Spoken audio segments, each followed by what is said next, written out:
ഏവർക്കും എഡ്യൂക്യാപ്സിൻ്റെ പുതിയൊരു ക്ലാസ്സിലേക്ക് ഹൃദ്യമായ സ്വാഗതം. നമ്മളിന്ന് സൈക്കോളജിയിലെ ഒരു പ്രധാന മേഖലയാണ് നോക്കുന്നത്. കഴിഞ്ഞ കേട്ടറ്റ് പരീക്ഷകൾക്ക് ഉൾപ്പെടെ ചോദിച്ചിട്ടുള്ള LPSA UPSA പരീക്ഷകൾ ചോദിക്കാറുള്ള HST പരീക്ഷകൾ ചോദിക്കാറുള്ള വളരെ എളുപ്പം പഠിച്ചെടുക്കാവുന്ന ഒരു മേഖലയാണ്.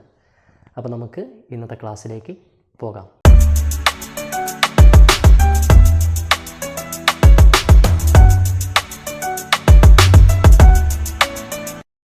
നമ്മൾ ഇന്ന് നോക്കുന്നത് സൈക്കോളജിയിലെ പഠന വൈകല്യങ്ങൾ എന്ന് പറഞ്ഞ മേഖലയാണ്. വളരെ എളുപ്പം പഠിച്ചെടുക്കാവുന്ന മേഖലയാണ്. അതുകൊണ്ട് തന്നെ കുറഞ്ഞ സമയം മാത്രമാണ് നമ്മൾ ഈ ക്ലാസ്സിന് വേണ്ടി ഉപയോഗപ്പെടുത്തുന്നത്. അപ്പം നമുക്ക് നേരെ ക്ലാസ്സിലേക്ക് കടക്കാം. പഠന വൈകല്യങ്ങൾ ആകെയുള്ളത് നമുക്ക് പഠിക്കാനുള്ളത് 5 എണ്ണമാണ്. പഠന വൈകല്യങ്ങൾ അഥവാ ലേണിംഗ് ഡിസബിലിറ്റീസ് ആകെ 5 എണ്ണമാണുള്ളത്. അപ്പം ഒന്നാമത്തത് ഡിസ്ലെക്സിയ. ഈ ഡിസ്ലെക്സിയ എന്ന് കേൾക്കുന്ന സമയത്ത് തന്നെ നിങ്ങളുടെ മനസ്സിലേക്ക് ഒരു പേനയുടെ പേര് ഓർമ്മ വന്നിട്ടുണ്ടാവും, ലെക്സി പെൻ. അപ്പോൾ സ്വാഭാവികമായിട്ടും നിങ്ങൾ എന്ത് കരുതും? ഡിസ്ലെക്സിയ എന്ന് പറഞ്ഞാൽ എഴുത്തുമായി ബന്ധപ്പെട്ട എന്തോ ആണെന്ന് കരുതും. പക്ഷെ അത് തെറ്റാണ്, അങ്ങനെ കരുതേ ചെയ്യരുത്. അപ്പം ഡിസ്ലെക്സിയ എന്ന് പറഞ്ഞാൽ വായനാ വൈകല്യമാണെന്ന് ഓർത്തു വെക്കുക. ഡിസ്ലെക്സിയ വായനാ വൈകല്യം.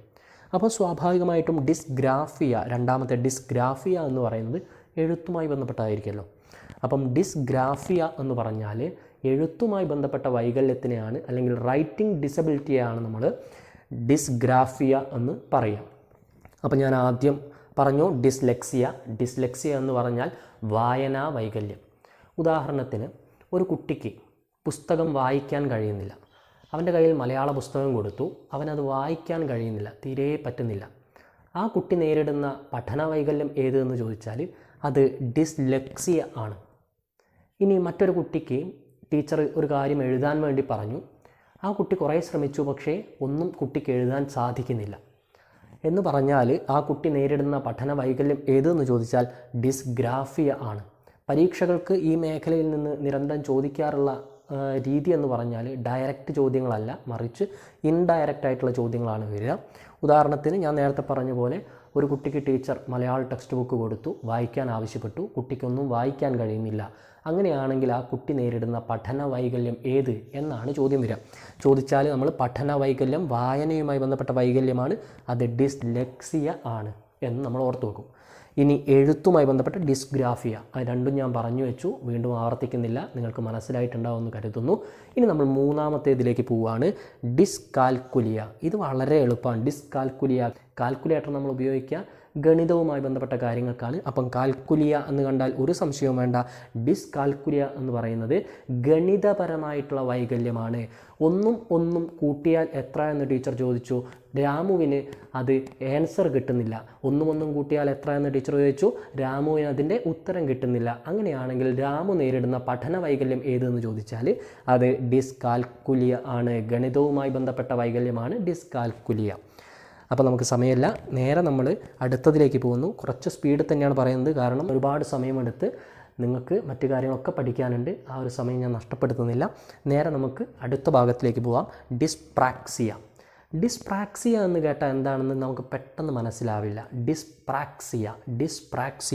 ഡിസ്പ്രാക്സിയ എന്ന് പറഞ്ഞാൽ മോട്ടോർ സ്കിൽസ് ചെയ്യാനുള്ള കുട്ടിയുടെ പരിമിതി, അല്ലെങ്കിൽ ചലനപരമായിട്ടുള്ള വൈകല്യത്തിനെയാണ് നമ്മൾ എന്ത് പറയുക, ഡിസ്പ്രാക്സിയ എന്ന് പറയാം. ഉദാഹരണത്തിന് ടീച്ചർ മേശമേലുള്ള ചോക്ക് എടുക്കാൻ അരുണിനോട് ആവശ്യപ്പെട്ടു. പക്ഷേ അരുണിന് ആ യഥാസ്ഥാനത്തിരിക്കുന്ന ചോക്ക് കൃത്യമായിട്ട് അരുണിന് പോയി എടുക്കാൻ കഴിയുന്നില്ല. കൃത്യമായിട്ട് ആ ചോക്ക് കൈകൊണ്ട് പിടിക്കാൻ കഴിയുന്നില്ല എന്ന് പറഞ്ഞാൽ അതെന്താണ്? ആ കുട്ടി നേരിടുന്നത് ഡിസ്പ്രാക്സിയ ആണ്.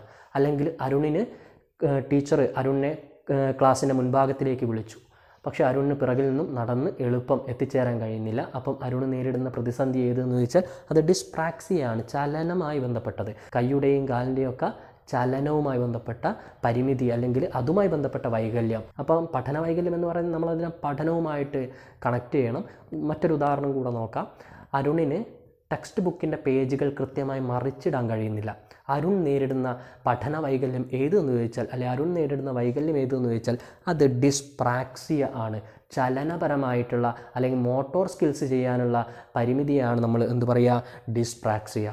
നമ്മൾ നേരെ ഏറ്റവും അവസാനത്തെ പരിമിതിയിലേക്ക് പോവുകയാണ്, ഡിസ്ഫേഷ്യ അഥവാ അഫേഷ്യ. ഡിസ്ഫേഷ്യ അഥവാ അഫേഷ്യ എന്ന് പറഞ്ഞാൽ ഭാഷ അഥവാ ലാംഗ്വേജുമായി ബന്ധപ്പെട്ട പഠന വൈകല്യം. ഭാഷാപരമായിട്ടുള്ള പഠന വൈകല്യത്തെയാണ് നമ്മൾ എന്ത് പറയുക, ഡിസ്ഫേഷ്യ അഥവാ അഫേഷ്യ എന്ന് പറയാം. ഉദാഹരണം നോക്കാം. ടീച്ചർ ക്ലാസ്സിൽ ഒരു കഥ പറഞ്ഞു കൊടുത്തു. അത് രാമുവിന് ഓർത്തെടുത്ത് കൃത്യമായി മറ്റൊരാൾക്ക് പറഞ്ഞു കൊടുക്കാൻ സാധിക്കുന്നില്ല. ഉദാഹരണത്തിന് ടീച്ചർ ഇപ്പോൾ ഇംഗ്ലീഷിലാണ് ഒരു കഥ പറഞ്ഞതെന്ന് കൂട്ടുക. കഥ ഏതെങ്കിലും ഒരു ഭാഷയിലായിരിക്കുമല്ലോ പറയാം. ഇംഗ്ലീഷ് പറഞ്ഞു. പക്ഷേ അരുണിന് മറ്റൊരാളുടെ അടുത്ത് പോയിട്ട് ആ കഥയുടെ ആശയം പറഞ്ഞു കൊടുക്കാൻ പറ്റുന്നില്ല. കാരണം ആ ഇംഗ്ലീഷ് എന്ന് പറഞ്ഞ ഭാഷ അരുണിന് ഗ്രഹിക്കാൻ പറ്റുന്നില്ല. അല്ലെങ്കിൽ മലയാളത്തിൽ ടീച്ചർ ഒരു കവിത ചൊല്ലിക്കൊടുത്തു. അത് അശ്വന്തിന് മറ്റൊരാളുടെ അടുത്ത് പോയി ചൊല്ലിക്കൊടുക്കാൻ കഴിയുന്നില്ല. അതിൻ്റെ കാരണം അശ്വന്തിന് ടീച്ചർ ചൊല്ലിയ ആ ഭാഷ സ്വായത്തമാക്കിയെടുക്കാൻ പറ്റുന്നില്ല. ആ ഭാഷ അറിഞ്ഞെങ്കിൽ മാത്രമേ അതിൻ്റെ ആശയം അശ്വന്തിന് ഉൾക്കൊള്ളാൻ പറ്റത്തുള്ളൂ. അപ്പം അവിടെ അശ്വന്ത് നേരിട്ട പരിമിതി ഏതെന്ന് വെച്ചാൽ ഡിസ്ഫേഷ്യ അഥവാ അഫേഷ്യ ആണ്. പരീക്ഷയ്ക്ക് രണ്ട് പേരും ചോദിക്കാം, ഡിസ്ഫേഷ്യ എന്ന് ചോദിക്കും, അഫേഷ്യ എന്ന് ചോദിക്കും. അപ്പോൾ ഇത് ഞാൻ ഒന്നുകൂടെ പറയുകയാണ്. ഡിസ്ഫേഷ്യ അഥവാ അഫേഷ്യ എന്ന് പറഞ്ഞാൽ ഭാഷയുമായി ബന്ധപ്പെട്ട പരിമിതി. ഭാഷയുമായി ബന്ധപ്പെട്ട പരിമിതി. ടീച്ചർ ക്ലാസ് എടുത്തത് അരുണിനൊട്ടും മനസ്സിലാവുന്നില്ല. മറ്റു കുട്ടികൾക്കൊക്കെ മനസ്സിലാവുന്നുണ്ട്, പക്ഷേ അരുണിന് മനസ്സിലാവുന്നില്ല. മറ്റു കുട്ടികൾക്കൊക്കെ മനസ്സിലാവേണ്ട ആ ടീച്ചർ ക്ലാസ്സിൻ്റെ പരിമിതി ആയിരിക്കില്ലല്ലോ. അപ്പം അങ്ങനെയാണെങ്കിൽ അരുൺ നേരിടുന്ന പ്രതിസന്ധി പരിമിതി ഏതെന്ന് ചോദിച്ചാൽ അത് ഡിസ്ഫേഷ്യ അഥവാ അഫേഷ്യ ആണ്. അപ്പം ഇത്രയും കാര്യങ്ങളാണ് നമുക്ക് പഠിക്കാനുള്ളത്. അപ്പം ഞാൻ ഒന്നുകൂടെ സ്പീഡിൽ ജസ്റ്റ് പറഞ്ഞു പോവാം. ഇന്ന് നമുക്ക് ഇന്നത്തെ ക്ലാസ് അവസാനിപ്പിക്കാം. ഡിസ്ലെക്സിയ എന്ന് പറഞ്ഞാൽ വായനാ വൈകല്യം, ഡിസ്ഗ്രാഫിയ എന്ന് പറഞ്ഞാൽ എഴുത്തുമായി ബന്ധപ്പെട്ട അല്ലെങ്കിൽ ലേഖന വൈകല്യം, ഡിസ്കാൽക്കുലിയ എന്ന് പറഞ്ഞാൽ ഗണിതപരമായ വൈകല്യം, ഡിസ്പ്രാക്സിയ എന്ന് പറഞ്ഞാൽ ചലന വൈകല്യം അഥവാ മോട്ടോർ സ്കിൽസിൻ്റെ വൈകല്യം, ഡിസ്ഫേഷ്യ അഥവാ അഫേഷ്യ എന്ന് പറഞ്ഞാൽ ലാംഗ്വേജുമായി ബന്ധപ്പെട്ട അല്ലെങ്കിൽ ഭാഷയുമായി ബന്ധപ്പെട്ട വൈകല്യം. ഇത്രയും കാര്യങ്ങളാണ്. അപ്പം ഇന്നത്തെ ക്ലാസ് നമ്മൾ അവസാനിപ്പിക്കുകയാണ്. വളരെ കുറച്ച് സമയം നമ്മൾ എടുത്തുള്ളൂ. അപ്പോൾ നിങ്ങൾ ചെയ്യേണ്ടത് ഇത് കൃത്യമായി പഠിച്ചെടുക്കുക. നിങ്ങൾ നമ്മുടെ ചാനൽ ഇതുവരെ സബ്സ്ക്രൈബ് ചെയ്തില്ലെങ്കിൽ സബ്സ്ക്രൈബ് ചെയ്യുക. ഞാൻ എന്നും ഓർമ്മപ്പെടുത്താറുണ്ട്. അപ്പോൾ മറ്റൊരു ദിവസം പുതിയൊരു മേഖലയുമായിട്ട് നമുക്ക് കണ്ടുമുട്ടാം. ഏവർക്കും നല്ലൊരു ദിവസം നേരുന്നു. Thank you.